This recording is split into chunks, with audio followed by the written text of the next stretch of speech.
நாங்க வந்து கண்டிப்பா அந்த மேடையில வந்து ஜொலிப்போம். ஸோ 20,000 ரூபாய் இல்ல, அதுக்கு மேலேயே சம்பாரிச்சு நாங்க வந்து ஜொலிப்போம் அப்படின்றத இந்த இடத்துல சொல்லிக்கிறோம் சார்.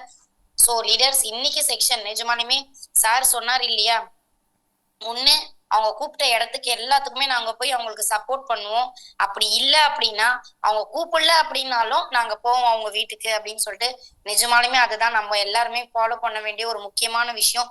ஸோ ஃபோன் எடுக்கல, என்கிட்ட பேசல அப்படின்னு ரீசன் சொல்லாத. ஸோ சந்தோஷ் சார் சிடி மீட்டிங்ல சொன்ன ஒரே ஒரு விஷயம் தான்.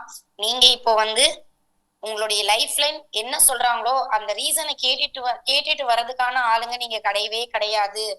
அவங்கள எப்படி சம்பாதிக்க வைக்கணும் அவங்களுக்கு நீங்க கத்து கொடுங்க. அவங்க கிட்ட இருந்து ரீசன் நீங்க கேட்டுட்டு வராதீங்க அப்படின்னு சொன்னாரு. சோ நிஜமாலுமே வந்து சாதாரண மக்கள் தான் வந்து ரீசனை கேட்டுட்டு வருவாங்க. நம்ம வந்து சாதாரண மக்களே கிடையாது. ஐடி போட்டதுல இருந்து நம்ம வந்து வேற லெவலான ஒரு லீடர்ஸ் தான் நம்ம எல்லாருமே. ஏன்னா ஆக்சஸ் பிசினஸ் எடுக்கிறதுக்கே ஒரு கட்ஸ் வேணும், ஒரு தைரியம் வேணும். ஏன்னா என்னாலயே முடியும், நான் இதுல ஜெயிப்பேன், என்னை நம்பி வந்தவங்களையும் ஜெயிக்க வைக்கலாம் அப்படின்னு நினைக்கிறவங்களால மட்டும்தான் வந்து இந்த ஆக்சஸ் பிசினஸ்ல எடுக்கவும் முடியும், ஜெயிக்கவும் முடியும். ஸோ அந்த மாதிரி தான் நான் சம்பாதிக்க உள்ள வந்து இப்போ நான் எல்லாரையும் சம்பாதிக்க வச்சிட்டு இருக்கேன் அப்படின்னு இவ்வளவு நேரம் வந்து அவருடைய ஷேரிங்க கொடுத்தாரு. ஸோ லீடர்ஸ் நீங்க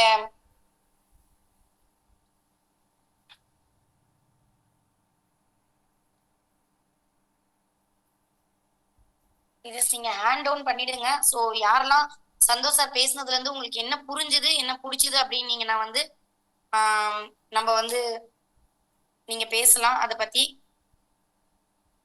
ஓகே எல்லாரும்